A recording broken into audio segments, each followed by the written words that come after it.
18th Disturbance-free Educational Zone Demand Day observed, mass rally carried out.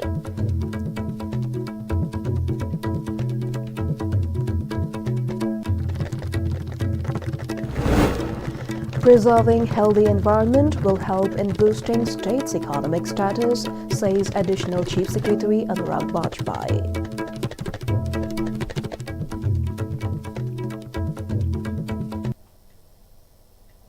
Hello viewers, you tune to Istv English News at 4. Thousands of students took part in a rally that was taken out in connection with the observance of the 18th Disturbance-free Educational Zone Demand Day 2025. The rally was organized by Coordinating Committee on Disturbance-free Educational Zone Demand, which is comprised of 16 like-minded organizations related to education. The rally commenced from Thao Ground, Thangmaiband via Khuyathong Nagamapal Wangbam Leikai towards Didim Road and culminated at Imphal College, Kwakaithel. Students from about 130 schools from across Imphal East and Imphal West took part in the rally and later conducted a public gathering at Imphal College. For this year, the rally is organized at 3 other places in different districts and submitted memorandum to authority concerned.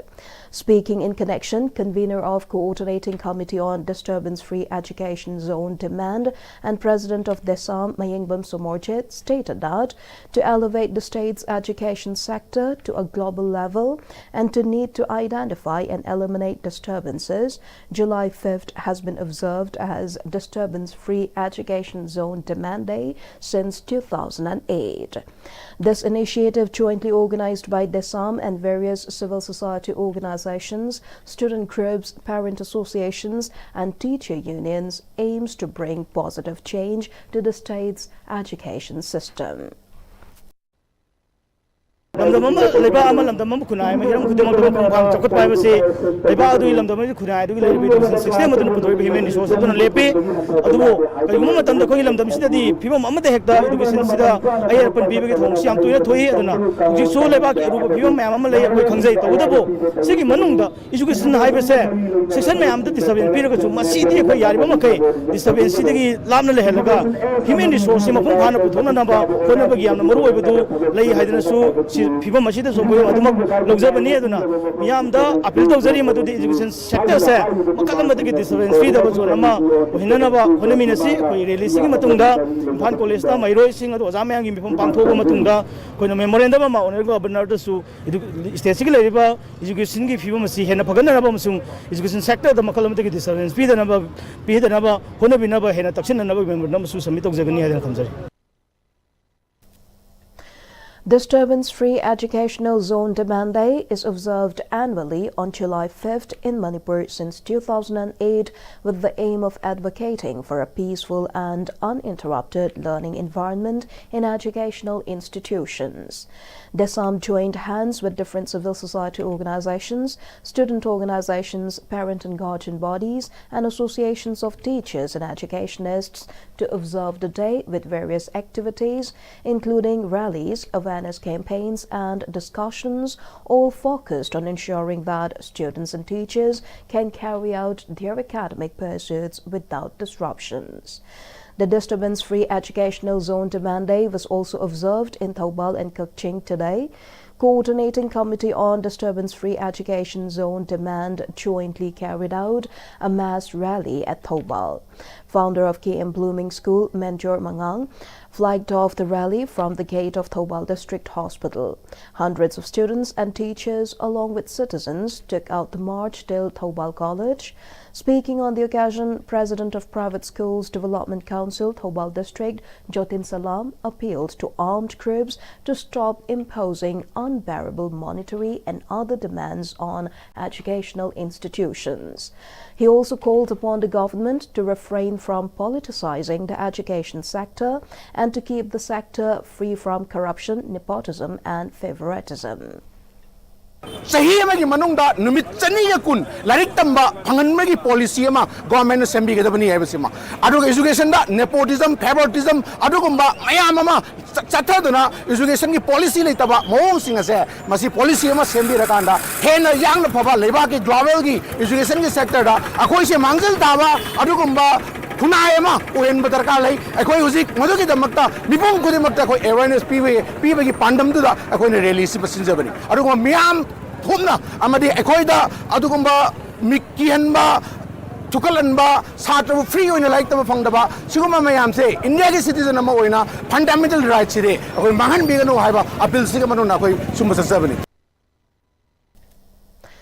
Additional Chief Secretary, Secretary Textiles, Commerce and Industries and PCCF Anurag Bajpai has maintained that preserving a healthy environment will help in boosting state's economy. He made the statement while attending the Van Mahotsav observance held by Directorate of Handloom and Textiles and Forest Department at Urban Hud, Nilakuti. The attendees, led by the Additional Chief Secretary, planted saplings during the program. Director Handloom and Textiles Elangbom Jiten, Director of Textiles, Commerce and Industries Y. Robita, Deputy Secretary Textiles, Commerce and Industries H. Ojubala, Conservator of Forest Eastern Circle Devlalai Frakpam, Chief Conservator of Forest T2 Gaithaulu Thaimei, along with officials of different departments and students, also attended the observance. Additional Chief Secretary Anurag Bajpai continued that the saplings which have been planted today are not owned by single individual, but they are public asset. On the other hand, he said, with textiles, commerce and industries being part of the industry sector, the department must ensure the industrial activities must be carried out effectively while preserving and not harming the environment. He reminded that healthy environment provides various natural resources, and from these natural resources, a state's economic status can be enhanced. We have to work, we have to look everything in totality. Then only the state can grow, then only the resources of the state can grow, then only the overall environment, atmosphere of the state can grow, then only the economy will grow. Without good environment, there will be no good economy. I tell you, be assured, you look at any country who is developed, that country is having good environment first, then only the good economy.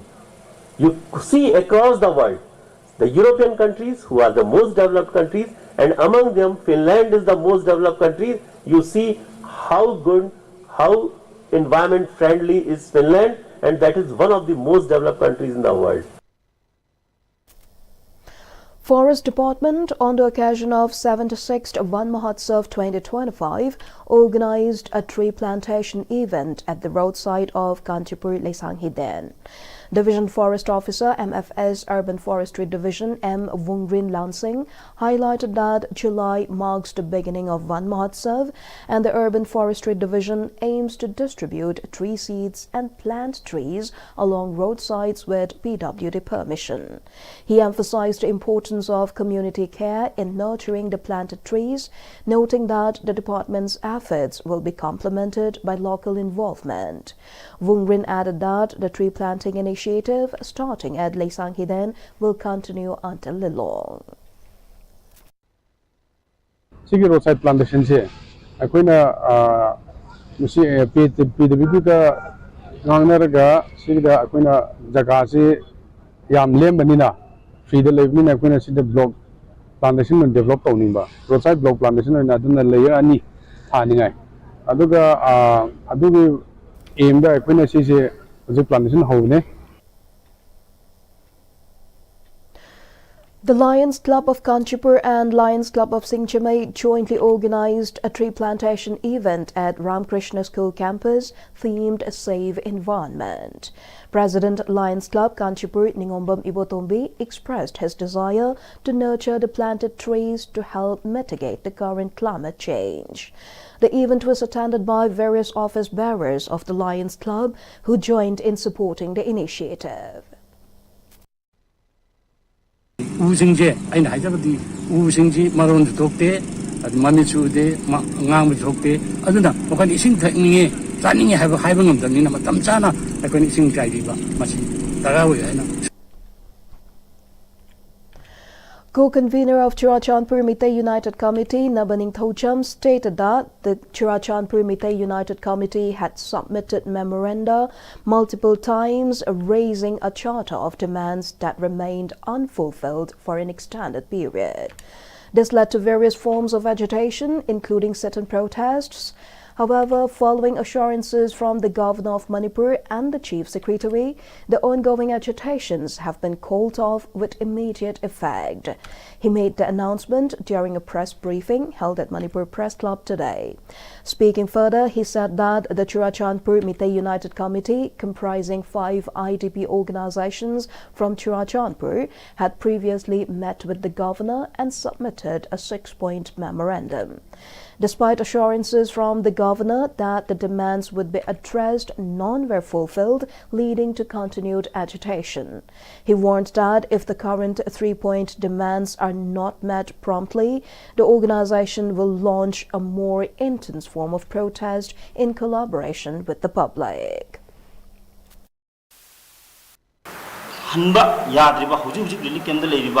Temporary settlement in the Magda Prerogative House like we would ha need Siki Manu de Changani, Hina Asimaga or Tole, number point Anisima Tabu and Pantopire, Hum Subuda, documentation Zima, Huzik to Sambu, Vistupur Dishigi, office that I could get to Sampu office Sama, Hangani, Habi, or Sima Tola, Humzima, or Tole, Adu Humse or Tolopudi Matunda, I could Nasidi Hona, hesitation, I say, Mahasa Terroen, I couldn't press to Kutanda Tokchari, Sudan Pekese. Scholarship system the government atu matam da hata mari sigi manung da lak thorkani haire game management ju ngasi natra hayeng da lak thorkani haire live ki program se government gi kanoda channel da khara ma chathari hena mapung phaba uhingani atu matam da hata mani manung sa na point umje moine thambile kari mo point umje thabok oina amuk hadaki tha manung sik thabok on thok taba taragadi makha ta khongjang ekoi changhing gina haina chu chambu meeting united committee mai ke gi amukan ningsingjari. Organizing chairperson of Hemophilia Update 2025, former head of Department of Transfusion Medicine RIMS Imphal, retired Professor A. Maina, informed that there are around 70 patients of hemophilia, a rare inherited blood disorder in Manipur, and Hemophilia Society Imphal Manipur has been offering subsidized medicines to patients. He made the statement during the program of Continuing Medical Education on Hemophilia Update 2025, organized by Department of Transfusion Medicine RIMS Imphal, Department of Medicine RIMS Imphal and Hemophilia Society Imphal Manipur at RIMS Jubilee Hall. A. Maina further explained that while hemophilia is a rare inherited blood disorder, it is specifically characterized by a deficiency in clotting factors like factor 8 or factor 9 out of the factor 13. Hemophilia A is a deficiency in clotting factor 8, while hemophilia B is a deficiency in clotting factor 9. He said 3 patients have succumbed to hemophilia in Manipur, and at present there are about 70 patients of hemophilia, and most of the patients are suffering from hemophilia A. Hemophilia is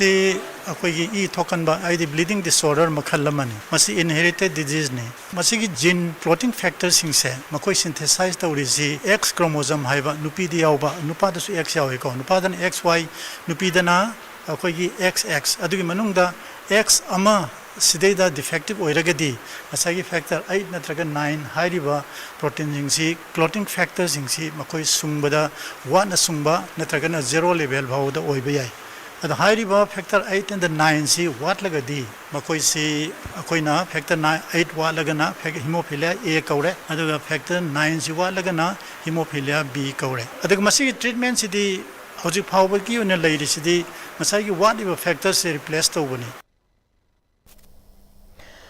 Director of RIMS Imphal, Professor G. Shanil Kumar Sharma, shared that despite hemophilia being a rare disease, it is not listed under the Rare Disease Program. It is included in different program of the Government of India, he said. Professor G. Sunil Kumar Sharma also highlighted that RIMS has been successfully treating patients with rare disorder. He continued that the hospital has taken up measures to start providing free treatment to hemophilia patients, and as part of the initiative, he assured that hemophilia patients will soon get a dedicated OPD services every Friday.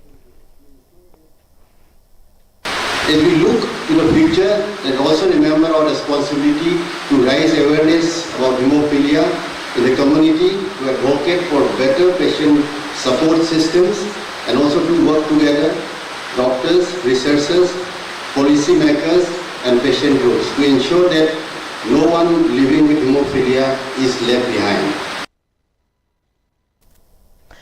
The second Chalo football tournament concluded at Chalo Football Ground with a thrilling final match and a colorful cultural program. The tournament held from 21st June to 4th July, saw 34 teams from across Imphal East District competing in a fast-paced 9A-side format. In the final match, Central High School defeated Nongren FC with a score of 4-1 to lift the championship trophy. Over 2 weeks, the tournament saw great matches, brilliant goals, and young players showcasing their talent and passion for football. During the closing ceremony, awards for Best Player, Best Goalkeeper, and Top Scorer were presented. Adding to the joy, local artists performed traditional dances and songs, highlighting the rich culture of the region. The tournament was organized by Chalo Football Club with support from the Indian Army under Operation Sadbhavana. The General Officer commanding Red Shield Division attended as the chief guest, along with other Army officials, local leaders, and villagers. Speaking at the event, the GOC said the Red Shield Division will continue to support sports, education, and youth development in Manipur.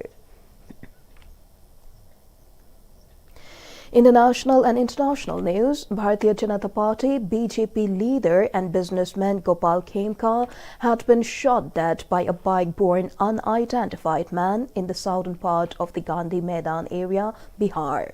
Report has it that the Bihar's Director General of Police DGP Binay Kumar has directed the Special Task Force STF and Criminal Investigation Department CID to assist Patna Police in solving the case. Meanwhile, independent MP from Purnia, Papu Yadav, Rajesh Ranjan, visited the murder spot and condemned that Bihar has become a sanctuary for criminals while criticizing the Nitish Kumar-led Bihar government. National Investigation Agency NIA has arrested 2 persons involved in illegal human trafficking from India to the United States, US, and other countries. The accused were arrested after searches at 2 locations in Himachal Pradesh and Delhi. The NIA in a statement said that one of the accused played a key role in facilitating the journey of the victims on the donkey road, while another one was involved in transferring funds to donkeys in Latin America. The agency said these 2 accused are close associates of the main accused, Gagandeep Singh, who was arrested in March this year. The main accused was arrested based on a complaint of a victim who was illegally trafficked to the US using the infamous Donkey Road and was deported back to India in February this year. The NIA said the accused Gagandeep used to take nearly 45 lakh rupees from each victim on the pretext of sending them to the US on a valid visa via multiple countries, including Spain, El Salvador, Guatemala, and Mexico. It further said that the victims were physically and mentally harassed on the way by the donkeys and agents in the pursuit of extra money. United States President Donald Trump has signed his landmark policy bill known as the One Big Beautiful Bill into law. The legislation enacts key parts of President Trump's agenda, including tax cuts, spending boosts for defense and the immigration crackdown, the signing event held at the White House aligned with the Independence Day celebrations in Washington, D.C. yesterday. Speaking on the occasion, U.S. President Trump said this is the biggest tax cut, the biggest spending cut, and the largest border security investment in American history. The ceremony included a flyover by stealth bombers and fighter jets like those that took part in the recent U.S. strikes on nuclear facilities in Iran. The U.S. president signed the bill a day after the Republican-controlled House of Representatives narrowly approved the legislation. The sweeping legislation had prompted controversy for its deep cuts to social safety programs. The hefty summit tax cuts and spending is expected to add to the national debt. Global technology giant Microsoft has officially shut down its operations in Pakistan after 25 years as part of its global restructuring plan. The company announced the move, citing a shift to a cloud-based partner-led model and broader workforce reductions, about 9,100 jobs cut globally. Former Microsoft Pakistan head Jawad Rahman confirmed the closure and linked the decision to Pakistan's challenging economic conditions, political instability, high taxes, currency issues, and trade restrictions. Meanwhile, former President of Pakistan, Dr. Arif Alvi, called the move a troubling sign for Pakistan's economy. He recalled a missed investment opportunity in 2022 when a planned Microsoft expansion was reportedly cancelled after political changes in the country. Microsoft first opened in Pakistan on March 7, 2000, playing a key role in the country's digital growth. Before we close the headlines once again. 18th Disturbance-free Educational Zone Demand Day observed, mass rally carried out.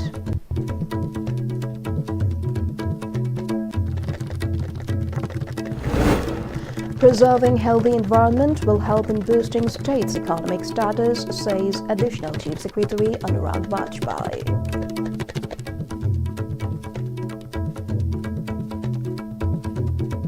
That's all we have in the news at 4. See you again with more news at 8 tonight.